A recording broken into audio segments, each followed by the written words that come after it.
Saludos a todos ustedes de parte de mi esposa y de su servidor. Venimos a través de estos videos, Ministerio Aliento, y esperamos que se encuentren en la mejor salud física, mental, emocional, espiritual y todas las relaciones de la familia estén en la mejor armonía y unidad, como Dios lo desea, y que estén bien bendecidos. Les suplicamos que continúen orando por nosotros. Si ustedes recordarán, la vez pasada nosotros hablamos de unos escritos de la sabiduría por Jesús Ben Sira, siendo que se empezaron a circular en el segundo siglo antes de Cristo, el año 180 antes de Cristo, y se empezaron a usar en la instrucción ya en el tiempo de Jesús, en el primer siglo, en la instrucción de los fieles en las sinagogas, en el templo. Los escritos de Jesús Ben Sira fueron tremendamente influyentes en la tradición del judaísmo, pero nosotros no los tenemos porque no se incluyó en el canon del Antiguo Testamento, sino que aun cuando se usaban estos escritos de la sabiduría de Jesús Ben Sira, él escribió en sus escritos alrededor de 51 capítulos y tenemos nosotros que ahora estamos viendo la celebración de la sabiduría es como una referencia a una disposición de adoración y dar gracias a Dios por el don que Dios nos ha dado, la sabiduría. Es la maestra, es la unción, es la madre, es la guía. Es Dios mismo obrando como sabiduría a través de esta manera en la que Dios trae un balance saludable en la creación. Y para el ser humano estar en relación con ese patrón, ese balance, es lo más sabio, es lo más efectivo, y eso es lo que a nosotros nos interesa entender para poder vivir de la manera más efectiva como hijos de Dios, hijas de Dios. Por lo tanto, nosotros vimos el capítulo 14, versículo del 20 al 27 la vez pasada. Ahora vamos a ver el capítulo 15, la segunda parte, del versículo 1 al 10. La segunda parte que nosotros vemos aquí cambia el punto del enfoque que este poema tiene en la primera parte. La primera parte se trata de los que buscan la sabiduría, con qué ahínco, con una perseverancia de corazón continua, dispuesta, honesta y sobre todo con plena piedad de corazón. Pero aquí, en la segunda parte, se cambia el enfoque de quienes buscan la sabiduría y se enfoca directamente al objeto de esta intensa búsqueda, la sabiduría misma, e ilustra cómo recibe a aquellos que la buscan de corazón. Porque muy seguidamente nosotros nos convencemos de lo que nosotros le pedimos a Dios y muchas veces no en esencia parece que nos damos cuenta que tenemos que ordenar un poquito nuestras prioridades en nuestra relación con Dios. Y eso es lo que la sabiduría hace primeramente. Cuando uno empieza a entender y a escuchar y a saber escuchar el Espíritu de Dios, la sabiduría le instruye y le aconseja. Él nunca le va a dar un conocimiento nuevo y impactante, en fin, sino que le va a enseñar cómo remover las cosas que no son necesarias que se encuentren donde están en la vida de uno. Y la lista de prioridades empieza a cambiar.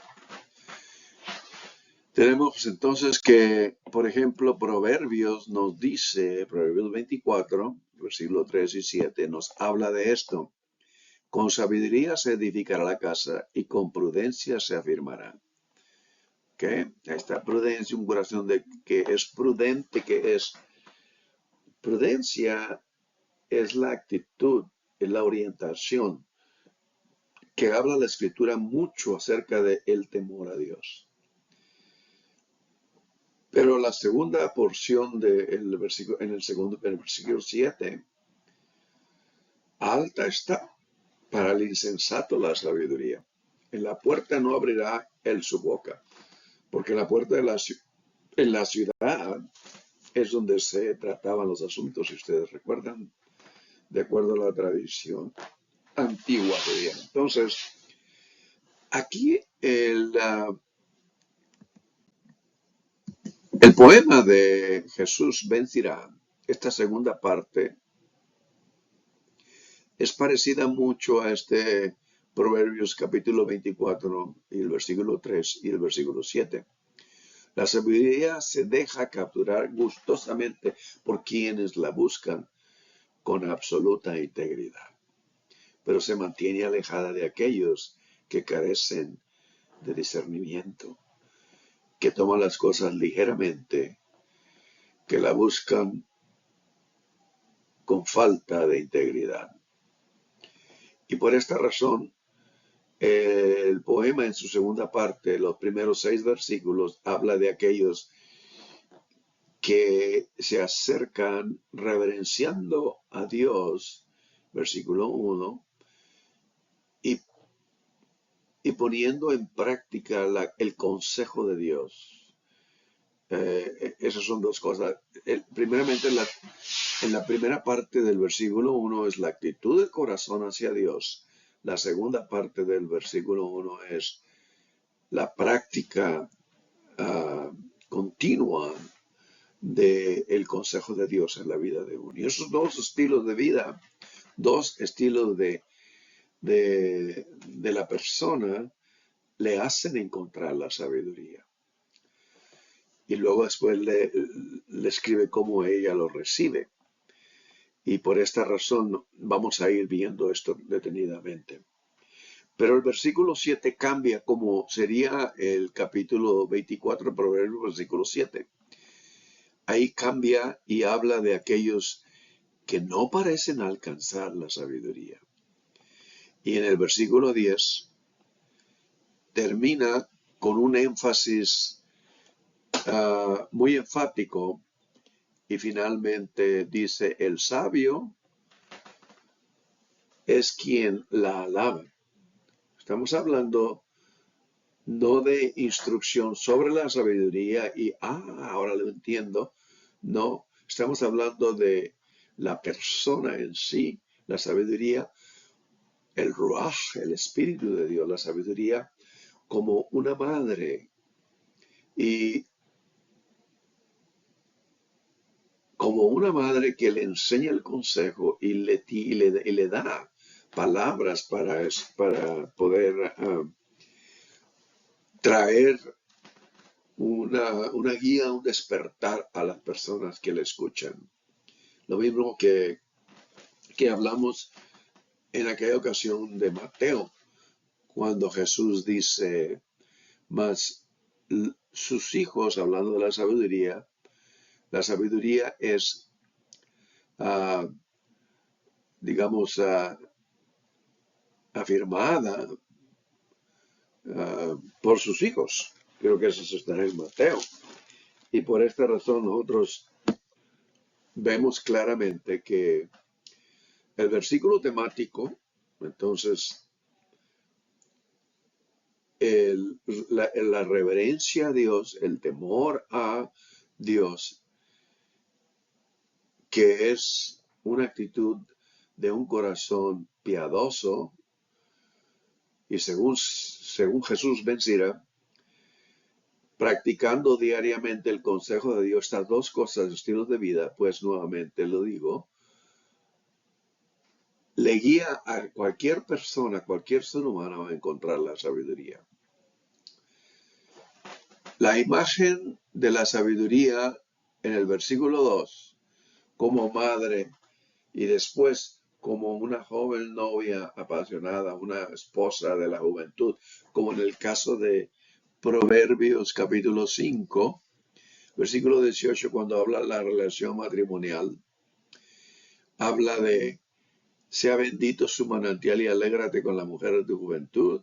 De ahí regresa uno de su trabajo y le recibe su amada y hay gozo y alegría. Y esto en esencia es lo que se preguntaba el pueblo cuando estaba en la cautividad. Isaías compara a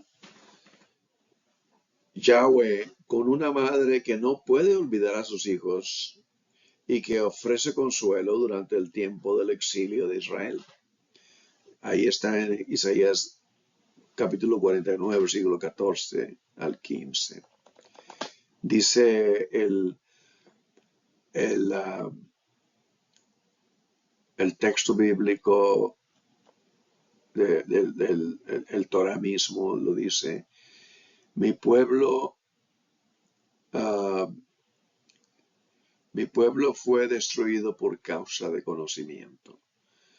Gnosis, conocimiento, que quiere decir una relación íntima de aprobación, ginosco. O sea que esa es la relación básicamente que está hablando aquí en todos estos textos.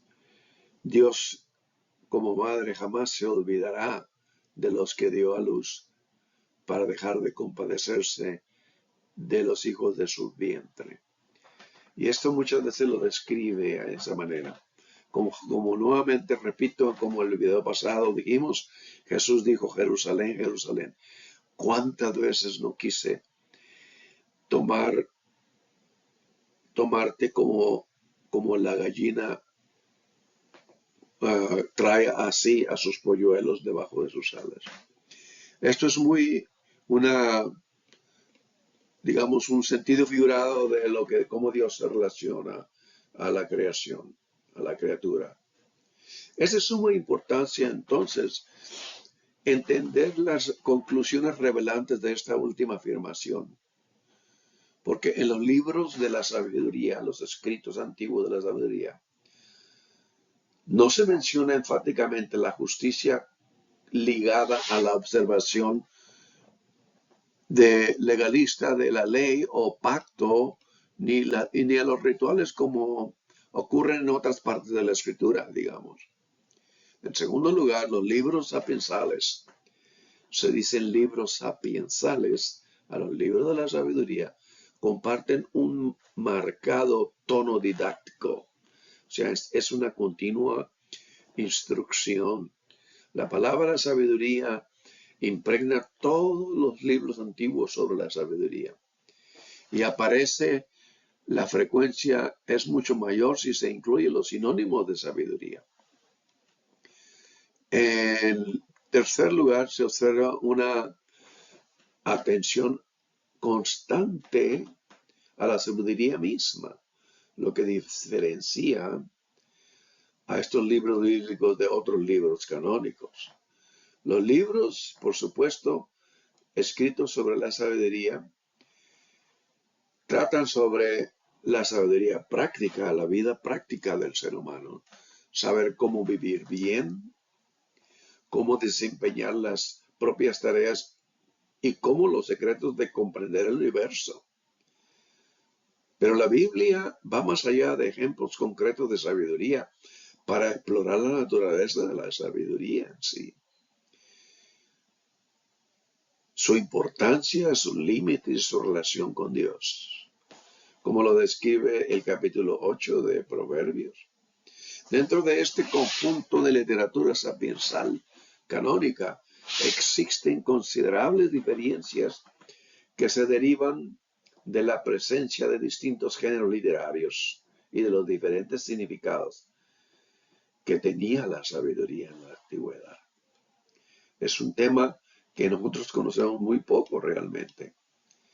El versículo 3 de esta porción hace eco de la antigua tradición sobre el banquete de la sabiduría, cuando habla que lo alimenta y lo atiende a quien le busca, tal como se proclama en el capítulo 9 de Proverbios. Si ustedes observan, La sabiduría edificó su casa, labró sus 7 columnas, mató sus víctimas y mezcló su vida. Preparó un banquete y puso su mesa, envió sus criadas sobre lo más alto de la ciudad, clamó, dice, a cualquier simple, a cualquier falto de entendimiento, ven acá, a los altos de cordura, dice, venid, comed, comed de mi pan y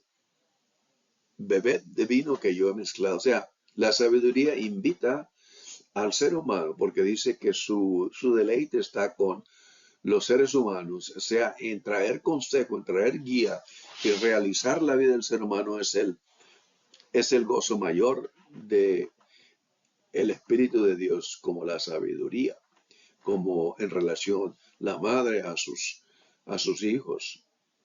El orden del que está hablando aquí, uh, el banquete de una gran celebración, evoca, hace eco a los tonos y orientaciones en el lenguaje de Génesis capítulo 1 y 2. En Génesis capítulo 1 y 2, cada día termina con que y vio Dios que era bueno. En ese acto que Dios hace, nosotros tenemos Génesis 2, capítulo 4. Estos son los orígenes de los cielos y de la tierra cuando fueron creados. El día que Jehová Dios hizo la tierra y los cielos, invierte el orden de la primera parte a la segunda parte. ¿Por qué? Porque Dios crea el orden cósmico de Génesis y en ello afirma que Dios creó un orden que es bueno en gran manera, de acuerdo al versículo último 31 del capítulo 1, cuando termina con el ser humano en la creación. Y Dios crea en ese sentido un universo bajo un fundamento sólido de sus principios y su balance saludable. Y que el cielo y la tierra y todo lo que existe viniera entonces a funcionar en plena armonía. Es lo que Dios siempre ha esperado y siempre ha deseado. Además, en el Proverbio 9, la casa construida por la sabiduría no es un templo, ni su comida es un sacrificio. La justicia en los libros sapiensales no está ligada a ninguna observancia religiosa de la ley y la alianza a las relaciones de rituales. Como ocurre en otras partes de la Biblia, si ustedes se dan cuenta, la palabra sabiduría impregna todos estos libros, los escritos sobre la sabiduría, el ruaj, el espíritu de Dios, el ruaj que es lo femenino, la parte femenina de Dios. 42 veces en Proverbios se menciona, 18 veces en Job. En Eclesiastés, 28 veces, 60 veces en Jesús ben Sirá y 30 veces en el libro de la sabiduría. Eso es un énfasis en esencia. El libro de los Proverbios incluye los distintos géneros de poesía sapiensal, instrucción y proverbios naturalmente. Job es un diálogo sobre la justicia divina enmarcado en una narración. Eclesiastés, el libro de Eclesiastés, es, entre otras cosas, una pseudo-autobiografía real. El libro de Jesús ben Sirá es un vasto compendio de instrucciones y proverbios. Y el libro de la sabiduría es una exhortación filosófica a un determinado estilo de vida. Y este es un logos de palabra, logos protéticos, que quiere decir sin información de referencia. Solamente son declaraciones. Muy genérico. muy real con el Espíritu de Dios. Cada género literario principal desarrolla diferentes temas de manera particular, y estoy hablando de la literatura de la sabiduría. El concepto de la sabiduría no es unívoco. En otras palabras, no solamente menciona lo mismo, puede referirse a aforismos, instrucciones para las generaciones más jóvenes, conocimientos mágicos derivados de los dioses, como en los juramentos, discernimientos reales y judiciales como los de Salomón, por ejemplo, indagación crítica y escéptica, y todos los conceptos diferentes se engloban bajo el término de sabiduría antigua. La sabiduría es, en el judaísmo, precanónica, porque es más allá del Pentateuco. Esta literatura sapiensal presupone que existe un orden divinamente establecido en el universo que abarca tanto el mundo natural como el mundo humano. A diferencia de las concepciones científicas modernas de la creación, que solamente contemplan el mundo físico, típicamente en sus aspectos astrales y planetarios, las cosmogonías antiguas narraban la creación y organización de la sociedad humana dentro del universo. Siempre tenía un propósito eterno más allá de lo que a simple vista se veía. A los elementos del universo se les asignó un propósito el día de la creación. El origen de una realidad era su esencia en realidad. Nosotros y nuestros antepasados nos han legado el regalo más importante de nuestra vida. Su conocimiento y experiencias sobre quiénes somos y por qué estamos aquí. En esencia, escrito ahí mismo en el Pentateuco, en el Torah, escrito por las exhortaciones de los profetas. Ellos comprendieron que las leyes extremas de la naturaleza y las leyes internas en el ser humano son las mismas. Y que nada es más importante que conocer estas leyes y vivir en armonía con ellas. Y este era el propósito de la narración de Génesis. Miles de años de observación. Y estamos hablando de escritos antiguos.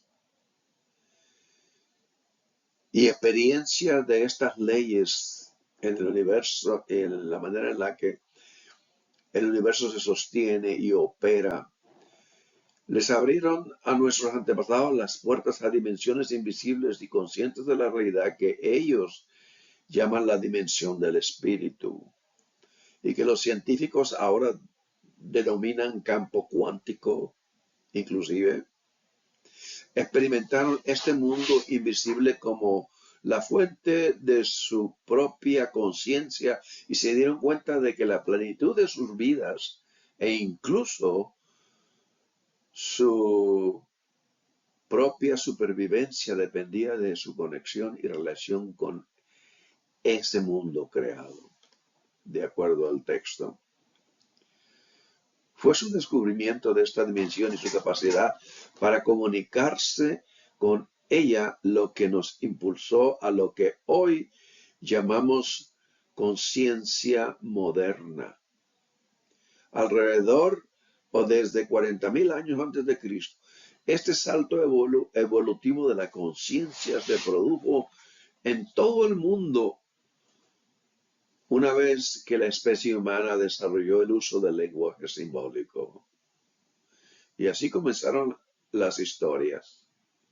Las historias sobre la experiencia de nuestros ancestros con esta otra dimensión de la realidad y nuestro papel en el esquema cósmico de las cosas. Fueron escritas en papiro y papel, y sus historias se transmitieron oralmente de generación en generación, convirtiéndose en mitos de culturas de todo el mundo mientras que otras se convirtieron en la base en diversas religiones. Todas estas formas constituyen nuestros textos sagrados porque revelan las leyes de la naturaleza y las leyes de nuestra vida interior, la vida del alma. Existen muchos niveles y formas de experiencia dentro de esta dimensión espiritual. Pero la esencia con el espíritu es lo que nuestros ancestros llamaron el fruto del árbol cósmico de la vida. Llamaron el don que Dios nos ha de dar para guiarnos de nuevo hacia el corazón de Dios. ¿Quiénes? Ellos probaron este fruto de amor y luz y alegrías y éxtasis, lo que más tarde se conocería como conciencia cósmica. Regresaban sabiendo quiénes somos y por qué estamos aquí. Su semejanza era claro y su mensaje plenamente claro. Somos inmortales, traemos la divinidad, la chispa de la divinidad en nosotros y nosotros podemos crear, ayudados y guiados por esa sabiduría que Dios nos ha dado. Nuestros antepasados comprendieron que solo podíamos conocer este mensaje a través de nuestra propia experiencia interior, lo que más tarde se llamaría gnosis, de donde también se identifican los evangelios gnósticos. Sus historias podían abrirnos la mente y guiarnos, pero solo podíamos conocer, y en esencia del gnosko una relación íntima de aprobación, conocer emprendiendo nuestra propia jornada de constante reflexión interior y no quedando dormido en lo más mínimo de un sueño rutinario que nos deja dormido, pero tenemos que despertar a cosas mayores en Cristo, en este caso, la revelación que Dios nos ha dado a través del Evangelio. Las Escrituras testifican que Dios ha ofrecido el fruto a cualquier mortal, hombre o mujer, que lo busque con absoluta voluntad y constante disposición para recibirlo. Pero de esto nosotros vamos a continuar hablando. Y que Dios les bendiga mucho, que estaremos próximamente en el próximo video.